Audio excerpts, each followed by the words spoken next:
नमस्कार, मेरा नाम निखिल ओखदे है और मैं सॉफ्टवेयर इंजीनियर हूँ। आज हम जिस चीज़ के लिए यहाँ पे जमा हुए हैं उसका टॉपिक यूनिवर्सल ब्रदरहुड है। पर मुझे कहीं ना कहीं ऐसा लगा कि हम इंसानों तक सीमित रह गए। मेरा ऐसा कहना है कि हम इंसानों में कुछ इंसान ऐसे भी हैं जिनकी कुछ फीलिंग्स या जिनको जानवरों के बारे में भी थोड़ी फीलिंग्स हैं, और अगर आप उन्हें हर्ट करते हैं तो ये उस इंसान के रिलीजन के प्रति जाना है। तो मेरा ये मानना है कि भगवान कुछ नहीं है, सिर्फ एक यूनिवर्सल ब्रदरहुड का माध्यम है ताकि एक भगवान को हम पूजें या इबादत करें और इसके थ्रू हम यूनाइट हो जाएं। तो मेरा सवाल ये है कि हम हमेशा भगवान को इस तरह तोलते हैं कि उसे इंसान की तरह फीलिंग्स हैं, वो हमें सज़ा देता है, हमें रिवॉर्ड करता है, पर हमारे अलावा इस यूनिवर्स में, मैं उस वर्ड पे स्ट्रेस करूंगा, यूनिवर्स में जानवर भी हैं जिनका काम इस भगवान के बिना चल रहा है, जिनमें कोई फीलिंग्स नहीं है, ना वो कुरान पढ़ते हैं ना बाइबल पढ़ते हैं। वो भी जीवित हैं, हम भी जीवित हैं। हमें एक गुमान हो गया है कि हम थोड़े स्मार्ट हैं, पर वो भी इस सृष्टि का हिस्सा हैं। तो इस यूनिवर्सल ब्रदरहुड में उनके प्रति हमारी भावनाएं के बारे में कुछ जिक्र, और मैं जानना चाहूँगा कि क्या पैंथीज़म इसका एक सॉल्यूशन नहीं है, क्योंकि इसमें हम किसी एक इंडिविजुअल को वर्शिप नहीं करते। जैसा कि जुडाइज़म में कहा गया कि I am a jealous God, और एक जेलस एक ऐसा इमोशन नहीं है जिसे हम पूछ सकें मेरे हिसाब से। पर अगर हम पैंथीज़म को एक सोल्यूशन माने तो ये एक ऐसी चीज़ है जो हमेशा रही है। पेड़ हमेशा रहे हैं, ये यूनिवर्स हमेशा रहा है, जबकि धारणाएं, डेफिनेशंस भगवान की हमेशा बदलती रही हैं। तो अगर हम गॉड को कांस्टेंट के रूप में देखना चाहते हैं और इसे एक माध्यम बनाना चाहते हैं आपसी भाईचारे का, आलमी भाईचारे का, तो क्या पैंथीज़म इसका एक सोल्यूशन नहीं है? भाई साहब ने सवाल पूछा कि यूनिवर्सल ब्रदरहुड हम सिर्फ इंसानों तक महदूद रह गए हैं, क्या जानवर में ध्यान नहीं है? और ये भगवान को हमने खुद बनाया ताकि आलमी भाईचारा रहे, लेकिन क्या पैंथीज़म इसका सोल्यूशन नहीं है कि भगवान को हम दूसरे रूप में देखें? भाई साहब का अच्छा सवाल है। सवाल के दो हिस्से हैं। पहला एक हिस्सा है कि यूनिवर्सल ब्रदरहुड सिर्फ महदूद इंसानों तक क्यों, जानवर पेड़ पौधों को क्यों नहीं लिया गया? दूसरा सवाल, क्या पैंथीज़म इसका सोल्यूशन नहीं है? पहले सवाल का जवाब कि यूनिवर्सल ब्रदरहुड, आलमी भाईचारा के अंदर हम बाकी जीवित चीज़ों को क्यों नहीं लेते? अगर लेंगे तो जीना ही मुमकिन नहीं है। अगर हम लेंगे बाकी जीवित चीज़ों को, हम आलमी भाईचारे में लेंगे, तो आपको यहाँ खड़े रहना भी मुमकिन नहीं है 5 मिनट तक के। क्यों मैं बोलूँगा? क्योंकि मैं डॉक्टर हूँ। भाईचारा का एक उसूल है कि दूसरे भाई का कत्ल मत करो, उसूल है कि नहीं? ठीक है, आप सांस ले रहे, अभी सांस ले रहे ना, आप जब सांस लेते लाखों जर्म्स का कत्ल कर रहे हैं आप कैसे भाई? ये लाखों लोग का कत्ल कर रहे हैं जीने के लिए, ये कैसा भाईचारा है? तो इसीलिए भाईचारे का डेफिनेशन जरा हम बराबर तौर से समझ लें, फिर हम डिस्कस करें। क्योंकि अगर आप कहेंगे हर जीवित चीज मेरी भाई है, तो आप भाईचारे के खिलाफ। कोई भाईचारा में ये नहीं है कि दूसरों का कत्ल करो अपने आप को जिंदा रखने के लिए। कभी भी इस्लाम में ये नहीं कहा गया है कि दूसरों को दबाओ अपने आप को ऊंचा करने के लिए। और मैं अल्लाह के रसूल की एक मिसाल दूंगा आपको। अल्लाह के रसूल फरमाते हैं, आप जब देखते हैं एक खजूर का दरख्त, पाम ट्री, वो एक मोमिन की मिसाल है, मुस्लिम की मिसाल है, तो साहबा सोचते हैं इसका क्या मतलब? क्यों एक खजूर का दरख्त, पाम ट्री को मुस्लिम कह रहे? समझ में नहीं उनको। आज हम जानते हैं उस समय अल्लाह के रसूल ने कहा, कोई भी पेड़ पौधे जब भी बढ़ते ऊपर, वो क्या करते हैं? आजू बाजू पेड़ को हटाते हैं, फिर ही बढ़ते हैं, नीचे जाते हैं, अपने पौधों को, रूट्स को एक्सपैंड करते हैं। इसीलिए आप देखेंगे म्युनिसिपैलिटी क्रैक्स को तोड़ती है, मजबूत करिए। क्यों? वो पेड़ बढ़ता है तो क्रैक हो जाता है, फिर से टाइल लगाते हैं। जितना पौधा बढ़ता है, जितना पेड़ बढ़ता है, उतना आजू बाजू नुकसान करता है। एक वाहिद दरख्त है पाम ट्री, जो जितना ऊंचा जाता है दूसरे को नुकसान नहीं पहुंचे, सीधा जाता है। बाकी लोग यहाँ जाते हैं, वहां जाते, इसके घर में घुसते, उसके घर में घुसते, ऊपर जाते सीधा, किसी को तकलीफ नहीं देते, नीचे भी जाते सीधा, आजू बाजू घूमते नहीं। अगर आप अपने आप को बड़ा बनने के लिए दूसरों को दबाएंगे, ये मुस्लिम नहीं। तो अगर मैं मानूं आपकी बात को कि हर जीवित इंसान को भाईचारा करूं, तो मुझे जीने का हक नहीं, किसी को जीने का हक नहीं है। लेकिन उसका मतलब ये नहीं कि हम दूसरे जीवित लोग को तकलीफ पहुंचाएं जानबूझ के।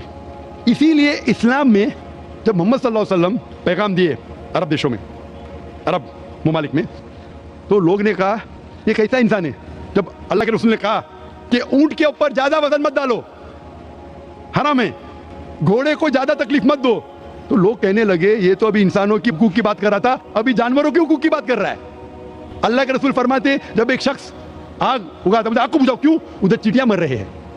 उसका मतलब जानबूझ के कोई भी जीवित चीज को मारना हराम है, सिर्फ अनजाने में इजाजत है, या जिसकी इजाजत खुदा ने आपको दी है, जिसकी इजाजत दी है खुदा ने। मिसाल के तौर पे मनुस्मृति में चैप्टर नंबर 5 श्लोका नंबर 21 में लिखा गया है कि खुदा ने कुछ जानवरों को बनाए खाने के लिए और किसको खुराक बनने के लिए, some to be eaten some to eat. अगर वो खाने वाला जानवर दूसरे जानवर को खाता है जिसको खुराक के लिए बनाया है तो कोई गुनाह नहीं है। मनुस्मृति चैप्टर नंबर 5 श्लोक नंबर 30 में अगर आप उस जानवर का कत्ल करते हैं जो खाने के लिए बनाया गया तो आप गुनाह नहीं कर रहे। Manusmriti chapter number 5 shloka number 39 में सैक्रिफिशियल एनिमल, जो एनिमल कुर्बानी के लिए बनाए गए उसकी कुर्बानी देना गुनाह नहीं है। मैं क्यों हिंदू धर्म से कह रहा हूँ, मुस्लिम से भी कह सकता हूँ, वैसे हवाले। उसका मतलब हमें किसी को तकलीफ नहीं देना चाहिए, लेकिन अगर अनजाने में चलते चलते चींटी मर गई तो आप बाहर चले नहीं सकेंगे। आप सांस लेंगे जर्म, तो अल्लाह ताला ने जर्म को पैदा किया है मरने के लिए आमतौर पे, तो आप गुनहगार नहीं। मालूम कुछ जैन लोग मास्क पहनते तो भी मरते, पानी को उबालते, उबालने से मार रहे, उबालने पानी पी के फायदा क्या, अंदर मारने के बदले बाहर मार रहे, क्या फायदा, ये मुमकिन ही नहीं है। लेकिन जानबूझ के कोई जानवर को, और एक मिसाल दूंगा, हमारे खतीब जुमा नमाज पढ़ाए थे कल डॉक्टर उस्मान, उनने अपने खुतबे में मिसाल दी थी। क्या एक औरत थी जो बहुत बेहया थी, क्या कहेंगे, जो आम तौर पे लोगों की जीनत थी। मैं लफ्ज़ उर्दू ज़रा मेरी कमज़ोर है, मैं किसी को ठेस नहीं पहुंचाना चाहता, इंग्लिश में कहेंगे नॉट विद गुड कैरेक्टर, बाजारी औरत। ज़रा मैं ऐसे लफ्ज़ नहीं इस्तेमाल करना चाहता किसी को छोड़ पहुंचे, तो बाजारी औरत थी जो बहुत गुनाह करती थी। लेकिन एक वक्त एक कुत्ते को पानी पिलाया तो अल्लाह के रसूल फरमाते सिर्फ वो एक अच्छे अमल की वजह से खुदा ने उसे जन्नत में डाला। बाजारी औरत गलत काम करती है, जिना करती है, एक अमल क्या की, एक कुत्ते को पानी दी, इंसान को नहीं कुत्ते को, और अल्लाह उसे जन्नत में डालता है। दूसरी तरफ एक अच्छी औरत, नेक औरत, लेकिन एक बिल्ली को बंद करती है, चेन करके रखती है, उसकी आज़ादी को कैद करती है, अल्लाह ताला उसको जहन्नम में डालता है, नरक में डालता है। इसे कहते हैं जानवरों के हुकूक। मतलब जानवरों के भी हुकूक इस्लाम में है।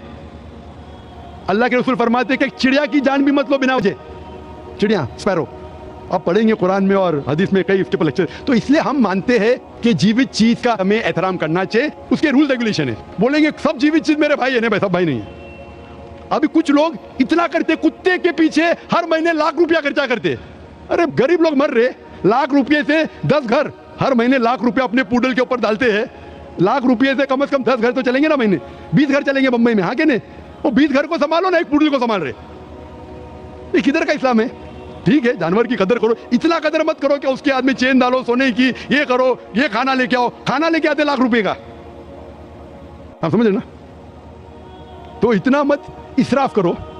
इस्लाम के अंदर सिखाया गया है कि भाईचारा जो मैंने जिक्र किया, बट जानवरों को भी देखो और उसके साथ अच्छा बर्ताव करो, बिना वजह किसी जानवर का कत्ल मत करो। ये आपका सवाल था। आपका दूसरा सवाल इसके अंदर जवाब हो गया। आप कहते हैं कि पैंथियज्म, सबको खुदा मानना इसका जवाब है। उसका जवाब में कहा था, हमारे भाई जो अवतार सिंह थे ना, उसने कहा था पैंथियज्म, सब कुछ खुदा है, सब कुछ खुदा है।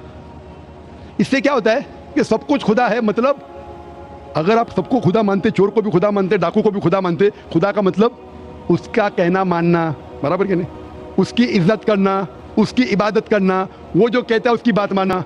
तो आप अगर चोर को खुदा बोलेंगे, वो बोलेगा चोरी को चोरी करना शुरू करेंगे।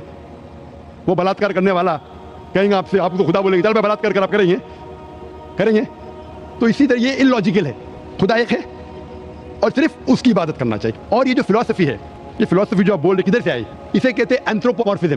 क्या कहते हैं? एंथ्रोपोमॉर्फिज्म, मतलब गॉड ने हर चीज की शक्ल हासिल की, और इसके अंदर एक फिलॉसफी है कि खुदा इतना पाक, इतना नेक, वो जानता नहीं कि किस तरीके से इंसान को तकलीफ होती है। और ये एंथ्रोपोमॉर्फिज्म जो फिलॉसफी है, खुदा अलग अलग चीज में शामिल होते हैं। और कई मजहब, इस्लाम के अलावा कोई मजहब कहता है कि खुदा एक बार इंसान का रूप हासिल किया, कुछ मजहब कहते हैं अनेक बार। और उनकी लॉजिक है कि खुदा इतना पाक, इतना नेक, इतना महान, उसे पता नहीं इंसान की तकलीफ क्या है, इंसान को किस चीज का बुरा लगता है। इतना नेक, इतने पाक, इंसान को दर्द कैसा होता है, इंसान को तकलीफ कैसा होती है। तो ये खुदा जो नेक और पाक है, जानने के लिए इंसान के उसूल क्या होना चाहिए, वो इंसान का रूप धारण करते। ये फिलॉसफी है एंथ्रोपोमॉर्फिज्म की। ऊपर से लगता है बहुत लॉजिकल है, खुदा इतना नेक, इतना पाक, इतना दयालु, वो जानता नहीं बेचारे इंसानों की क्या तकलीफ है, क्या मजबूरी है, क्या मुश्किलात है। तो इंसान का रूप धारण किया लिखने के लिए, क्या इंसान के लिए अच्छा बुरा है। ऊपर से देखे तो बहुत अच्छा लगता है, लेकिन तहकीक करेंगे मंतिक से तो एकदम ही गलत। मिसाल के तौर पे, अगर मैंने एक डीवीडी प्लेयर बनाया, डीवीडी प्लेयर, क्या मुझे जरूरी है कि मैं डीवीडी प्लेयर बनूं ये जानने के लिए डीवीडी प्लेयर के लिए क्या अच्छा है क्या बुरा है? जरूरी है? नहीं। मैं एक इंस्ट्रक्शन मैन्युअल लिखूंगा कि डीवीडी प्लेयर को प्ले करने के लिए डीवीडी डालो, प्ले का बटन दबाओ, स्किप करने का स्किप का बटन दबाओ, स्टॉप करने का स्टॉप का बटन दबाओ। पानी में मत डालो, खराब हो जाएगा, ऊपर से मत फेंको, खराब हो जाएगा। मुझे डीवीडी प्लेयर बनने की जरूरत नहीं। इसी तरीके से खुदा हमारा खालिक है, हमारा बनाने वाला है, हमारा पैदा करने वाला है, उसको इंसान बनने की जरूरत ही नहीं। वो क्या करता है? इंस्ट्रक्शन मैन्युअल लिखता है इंसान के लिए क्या अच्छा है क्या बुरा है, क्या खाना चाहिए क्या नहीं खाना चाहिए, कैसा इबादत करना चाहिए। और इस खुदा का आखिरी इंस्ट्रक्शन मैन्युअल है कुरान। इस ईश्वर, इस भगवान, इस अल्लाह, इस खुदा का आखिरी इंस्ट्रक्शन मैन्युअल है कुरान। इस कुरान मजीद में लिखा है आपके लिए क्या अच्छा है क्या बुरा है, किस तरीके से जानवर से अच्छा बर्ताव करना चाहिए, किस तरीके से भाईचारा बढ़ना चाहिए, किस तरीके से गरीबों की मदद करना चाहिए, सब लिखा है इसमें। खुदा को खुद इंसान बनने की जरूरत नहीं, क्योंकि वो हमारा खालिक है, हमारा मालिक है। तो इसीलिए ये पैंथीइज्म फिलॉसफी इज टोटली रॉन्ग। और वेद में किधर नहीं लिखा है, आप जाएंगे दूसरी किताबों में लिखा है, आप अगर देखेंगे मेरी कैसेट हिंदुइज्म एंड इस्लाम पे, लेकिन वो किताबें वेद से ऊंची नहीं है। वेद में सिर्फ लिखा है तौहीद के बारे में, एक खुदा के बारे में, एक कम सत्य विप्रा बहुधा वेदांते। खुदा एक है, उसको नाम इरादा दे सकते हैं आप, लेकिन खुदा एक है, उसकी सिफत आप बयान कर सकते हैं। और वो एक खुदा है न तस्पति मास्ती, उसका कोई अक्स नहीं है, ना कोई पिक्चर है, ना कोई पेंटिंग है, ना कोई मूर्ति है, ना कोई स्टैचू है। Hope the answer the question.